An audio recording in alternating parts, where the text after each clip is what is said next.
Hey, welcome back to my channel. Are you looking to get a jump on the competition when Rumbleverse launches early next year? Here are 8 tips for beginners to give you an advantage, starting right off with number 1, the Airdodge. This may be a simple one, but airdodging is crucial when it comes to avoiding damage, especially when people seem to love to use the dash attack. Air dashing can help you close gaps and make sure you can land some grand slams or just make a hasty escape. Just press dodge in the air and you're good to go. Tip number 2 is to delay your getup.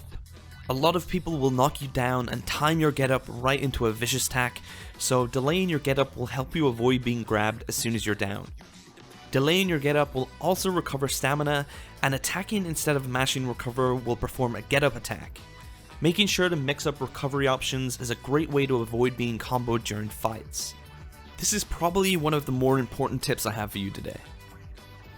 On to tip number 3, which is long jumping. If you hold jump while sprinting, you'll perform a long jump. This is a fantastic way to close the gap between your opponent or gain some distance from fights. It also creates another layer of variety in your combat if you mix in some air dodges and slams with it. Tip number 4 is to throw your weapons. In my playtime, I rarely saw people do this, and it's pretty important to chip down your opponent before initiating a fight. From what I've seen, it usually does around 150 to 200 damage, so it can really stack up. It also takes your enemy by surprise, so you can get right into fighting them. Moving on to tip number 5 is to use your defensive ultimate a lot more. Once your ult meter is charged, you can usually activate it to perform a special attack that does massive damage. What you may not know is that if you die while having a stored ultimate, you'll revive with a small amount of health to either continue to fight or run away, so make sure to choose how you want to spend your meter in fights.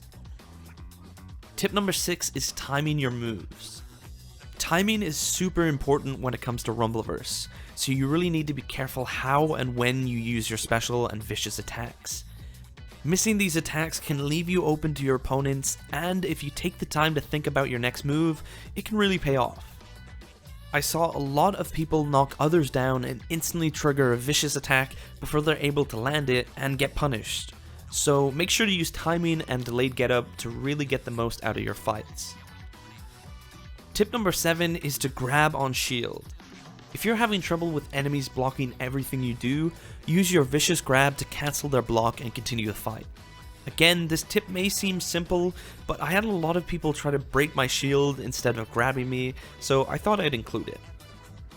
And finally, tip number 8, dive bombing. Attacking in mid-air will perform a dive bomb. What people may not know is that the attack scales with height.